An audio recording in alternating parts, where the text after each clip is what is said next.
I'm back. I'm back from my 1,500-kilometer commute to Sonoma, California for an all-ladies bike camp. I'm going to talk about day one. While I clean up the bike, I've already removed the chain. I should be wearing gloves. I was wearing gloves. I took them off. Okay. I've also removed the part of the rear derailleur and the pulley wheels, which are nasty. Everything's so nasty. I have a lot of cleaning to do.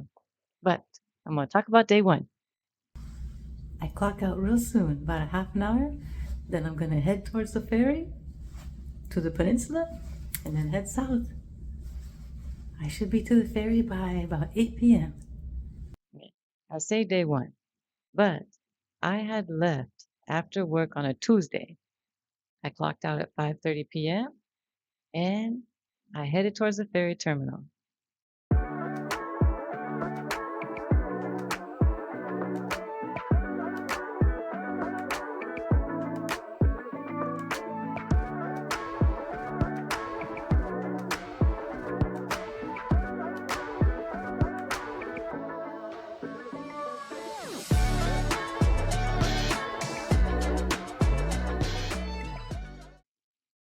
Well, so I left work 5:30 p.m.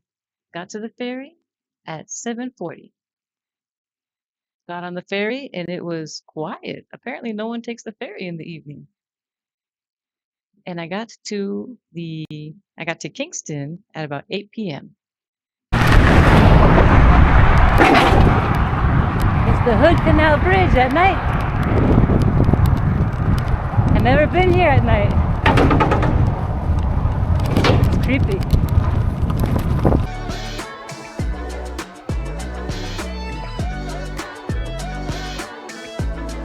2:45 a.m. Because the times that the ferry leaves in the morning, I wanted to take it that night. So that way I was already on the peninsula and heading south. Because my goal on that first day was to get anywhere between Tillamook, Oregon and Lincoln City, Oregon. Didn't seem too bad. However, the weather will cause some problems.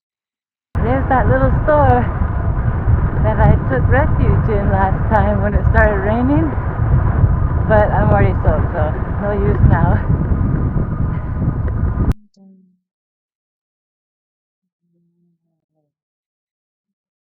This is going to need so much cleaning and maintenance and grease.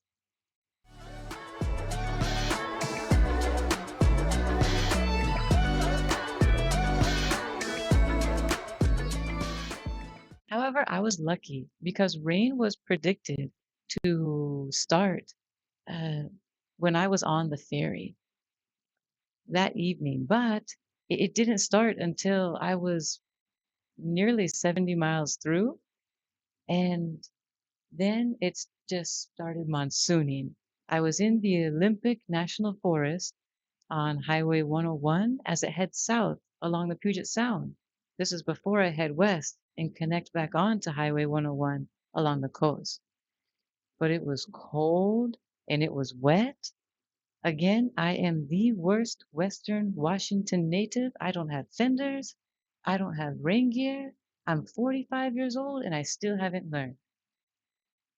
I was wearing a thermal jacket, a windbreaker, a thermal jersey, and a long sleeve jersey. I felt that rain within the hour penetrate all 4 layers, and my sports bra was super soaked. And that's very uncomfortable if you've never worn one. My pants were soaked, my chamois, my hat, my socks. I could feel the water sitting in my shoes. Yeah. And I had a long way to go.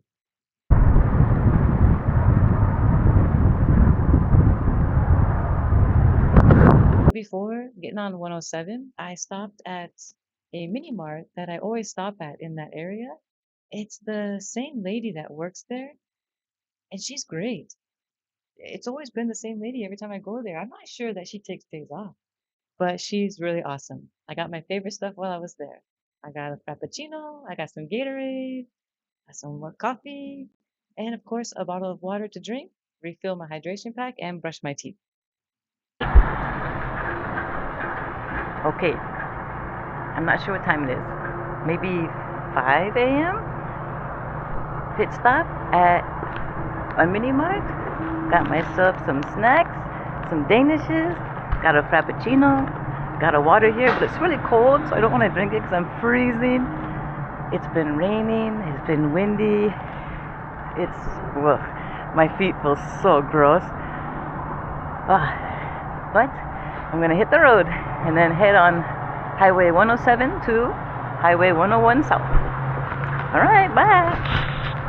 I left there onto 107 and it was just mud, rain and mud. It was gross.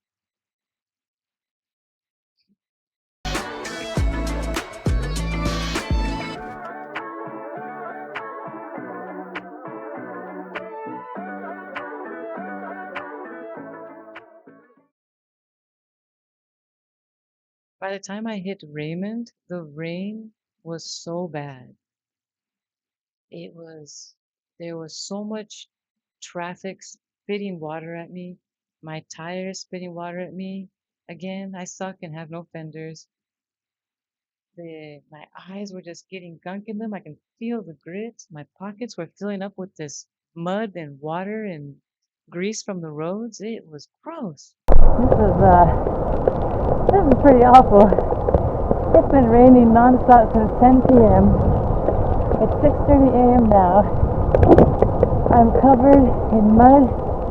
Every layer soaked through. My pants, chamois, socks, bra, all four of my jerseys.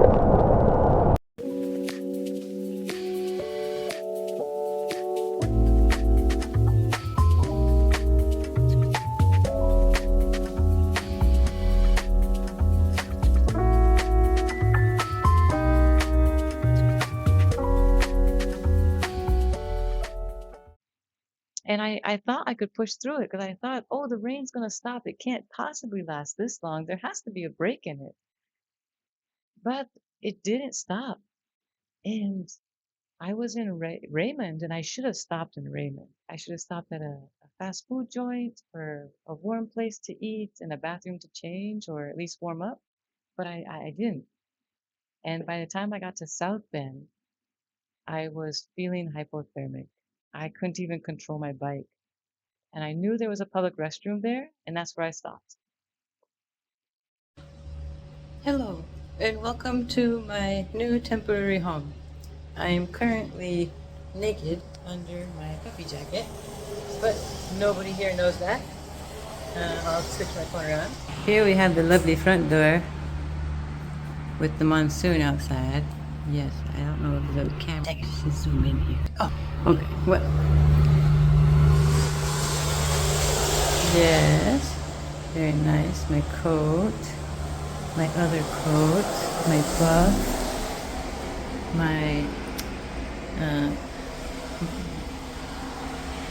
vest, my water bladder, gloves. Here we have a sink, and the public bathroom has a toilet. It's very interesting. That's the garbage, random hose.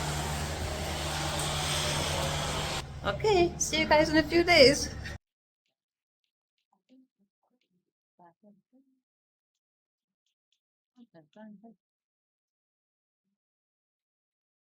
That public restroom didn't have any heat.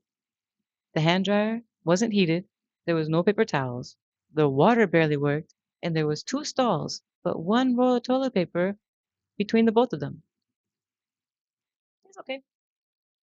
I stood in there for about 30 minutes before I realized that I had to take off everything. I was freezing, and the only way I was going to warm up was to take everything off. All my jerseys, all my coats, my sports bra, and I had a puffy jacket in my saddlebag that was still warm and dry. I put that bad boy on, and that helped so much. I waited in that public restroom for over 3 hours. But the people that stopped by there, the women that needed to use the restroom, were so happy because on the Washington coast, there is not many public restrooms. And even though this was bare bones, they were just happy there's a restroom. But while they were there, they would stop and talk story with me. It was amazing. I loved it. And one woman even offered to grab a garbage bag from her car. Well, after the rain subsided, I put everything back on and I headed back out. I was able to get the body heat going again, and the wind, since there was still quite the headwind, was drying off everything I had on, which was great. But I knew I was going to have to change my itinerary. Initially, I wanted to get between Tillamook and Lincoln City, but instead I decided I was going to stop in Seaside, Oregon at the Quality Inn. So I made my reservation on my phone, and it was only 47 miles from South Bend. Shouldn't be too bad, right? The wind is so crazy from the west. It's pushing me around up here.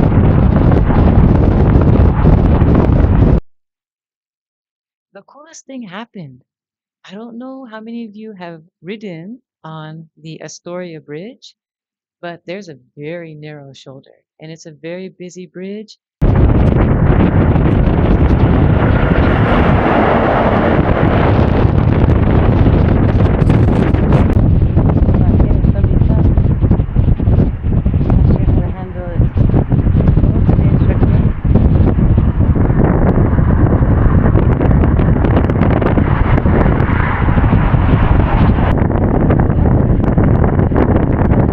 But it ascends very high before you take a screaming descent into Astoria. But there was work being done on the bridge, and there was a pilot car that was only allowing one way at a time. However, when it was our time to go, the Oregon Department of Transportation cats, they said, "We want you to go first. We want you to have complete safe passage through here. The pilot car is going to follow you." I couldn't believe it. A pilot car was following me up and over and down the Astoria Bridge. Behind me was like a mile-long line of traffic, but they had to go as fast as I was going. They couldn't go by me. It was the coolest thing that's never happened. So I literally had that whole bridge to myself, other than everybody behind me. And I made sure to try to go fast. I put in the effort so it wasn't too torturous for those drivers.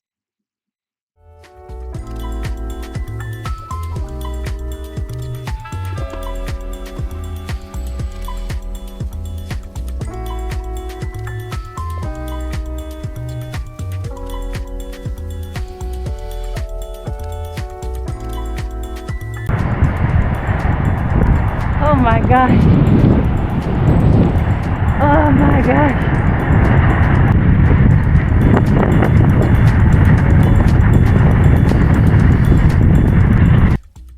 Well, Seaside was only about 15 miles from the Astoria Bridge, and I didn't get much video after that.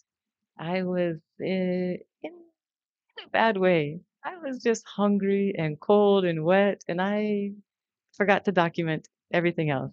I did get a stock photo of the Quality Inn in Seaside, except for it's sunny when it wasn't. And when I got there, the hospitality was amazing.